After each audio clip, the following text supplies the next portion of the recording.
Hello friends, so today we will continue our chapter, our environment, ozone layer and how it is getting depleted. Ozone O3 is a molecule formed by 3 atoms of oxygen. हमारा ozone basically एक molecule है जो कि form होता है 3 atoms of oxygen से, जबकि O2 जिसे हम नॉर्मली ऑक्सीजन की तरह रिफर करते हैं वो बहुत ही एसेंशियल होता है for all aerobic forms of life. Aerobic form of life मतलब जैसे कि प्लांट्स, ह्यूमन बींग्स, एनिमल्स, वो सारे ऑर्गेनिज्म जो ऑक्सीजन को यूज़ करते हैं एनर्जी प्रोड्यूस करने के लिए. Ozone is a deadly poison. Ozone एक घातक जहर है, जबकि at the higher levels of atmosphere ozone जो होता है वो बेसिकली एक बहुत ही ज़रूरी काम करता है, एक बहुत ही ज़रूरी फंक्शन परफॉर्म करता है. ओजोन लेयर हमें बचाता है अल्ट्रा वायलेंट रेडिएशन से. जो अल्ट्रा वायलेंट रेज होती है सूरज की, ये हमें उन अल्ट्रा वायलेंट रेज से बचाता है. ये जो रेडिएशन होता है ये बहुत ही खतरनाक होता है ऑर्गेनिज्म के लिए. For example, it is known to cause skin cancer in human beings. ऐसा जाना जाता है कि यूवी रेज की वजह से ह्यूमन बींग्स को स्किन कैंसर हो जाता है. Ozone at the higher levels of atmosphere is a product of UV radiation acting on oxygen molecule. Higher level of atmosphere पे जो बेसिकली हमारा ओजोन है वो प्रोडक्ट होता है यूवी रेडिएशन का, जो कि ऑक्सीजन मॉलिक्यूल पर एक्ट करती है. हमारा जहाँ पर हायर एनर्जी, जो हमारी हायर एनर्जी यूवी रेडिएशन होती है वो क्या करती है, हमारे मॉलिक्यूलर ऑक्सीजन को, O2 को फ्री ऑक्सीजन में तोड़ देती है. जैसे यहाँ पर हम देख सकते हैं कि हमारी यूवी रेडिएशन ने यहाँ पर हमारे ऑक्सीजन मॉलिक्यूल को फ्री ऑक्सीजन में ब्रेक कर दिया है, और फिर ये जो फ्री ऑक्सीजन के एटम्स होते हैं ये कंबाइन करते हैं मॉलिक्यूलर ऑक्सीजन के साथ ओजोन लेयर को, ओजोन को फॉर्म करने के लिए. Basically the amount of ozone in the atmosphere began to drop sharply in the 1980s.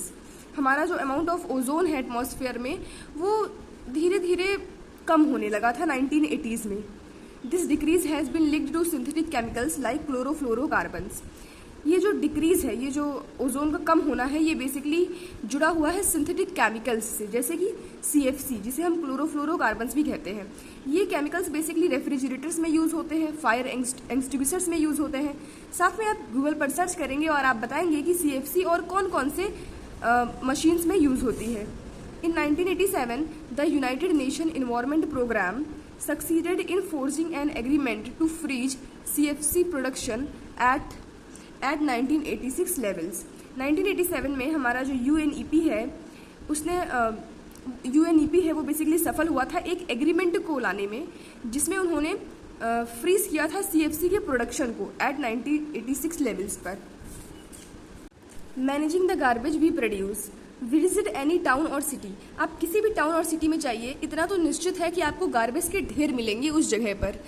Visit any place of tourist interest. आप किसी भी ऐसी जगह पर जाइए जहाँ पर टूरिस्ट बहुत ज़्यादा आते हैं. हम निश्चित है कि वहाँ पर आपको कई सारे एम्प्टी फूड रैपर्स, खाली खाने की जो पॉलीथीन्स होती हैं वो मिलेंगी.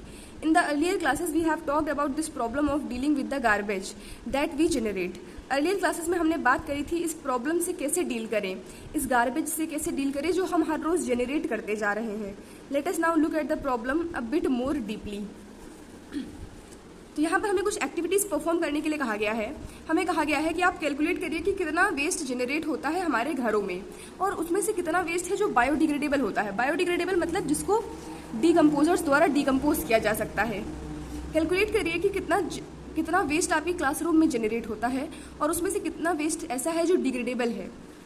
नेक्स्ट हमें कहा गया है कि फाइंड आउट करिए कि कैसे सीवेज जो होते हैं हमारी लोकेलिटी में उनको ट्रीट किया जाता है. क्या कोई मैकेनिज्म है ये इंश्योर करने के लिए कि लोकल वाटर बॉडीज़ जो होती हैं हमारी, वो इस अनट्रीटेड सीवेज की वजह से पॉल्यूटेड ना हो.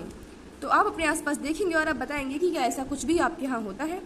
Improvements in our lifestyle have resulted in greater amount of waste material generation. हमारी लाइफ स्टाइल में जो इम्प्रूवमेंट्स हुए हैं उनका परिणाम ये है कि अब बहुत ही ज़्यादा वेस्ट मटेरियल जनरेट हो रहा है. Changes in attitude also have a role to play. हमारे एटीट्यूड में जो चेंज आया है वो भी इसमें एक बहुत इंपॉर्टेंट रोल प्ले करता है. With more and more things we use become disposable. Changes in packaging have resulted in much of our waste becoming non biodegradable. हमने जो पैकेजिंग में चेंज किया है चीज़ों को, अब हम बेसिकली मोस्ट ऑफ द चीज़ों को पॉलीथीन की मदद से पैक करते हैं. हम बेसिकली पॉलीथीन को यूज़ करते हैं सब कुछ पैक करने के लिए, जिसकी वजह से हमारा जो वेस्ट है वो बिल्कुल नॉन बायोडिग्रेडेबल हो गया है। आपको पता है कि प्लास्टिक को और पॉलीथीन को हम डिकम्पोज नहीं कर सकते, ये नॉन बायोडिग्रेडेबल सब्सटेंसेस होते हैं। What do you think will be the impact of this on our environment? आप बताइए कि क्या इफेक्ट हो सकता है इन सारी चीज़ों का हमारे इन्वायरमेंट पर, हमारे पर्यावरण पर। Think it over. Disposable cups in trains. If you ask your parents, they will probably remember a time when tea in train was served in plastic glasses which had to be returned to the vendor। अगर आप अपने parents से पूछेंगे तो तो they will probably remember a time, उन्हें शायद ही ऐसा समय याद हो जब जो चाय होती थी उसे प्लास्टिक ग्लासेस में सर्व किया जाता है, जिसे वेंडर को वापस करना होता है। The introduction of disposable cups was held as a step forward for reason of hygiene. यहाँ पर हम डिस्पोजेबल कप्स की इंट्रोडक्शन के बारे में पढ़ेंगे। No one at that time perhaps thought about the impact caused by the disposal of millions of these cups on daily basis. Some time back, कुल्हड़, that is disposable cups made up of clay, were suggested as an alternative। कुछ समय पहले ही कुल्हड़ के बारे में आपने सुना होगा, जो कि बेसिकली डिस्पोजेबल कप्स होते हैं जो कि क्ले से बने होते हैं। क्ले हमारी एक तरह की मिट्टी होती है। But a little thought showed that making these कुल्हड़s on a large scale would result in the loss of the fertile top soil. पर बाद में ये पाया गया कि अगर हम बहुत ज़्यादा इन कुल्हड़्स को यूज़ करते हैं या बनाते हैं लार्ज स्केल पर, तो इसका परिणाम ये होगा कि जो हमारी फर्टाइल सॉइल है या फिर जो हमारी सॉइल की फर्टिलिटी है वो कम होने लगेगी। Now disposable paper cups are being used.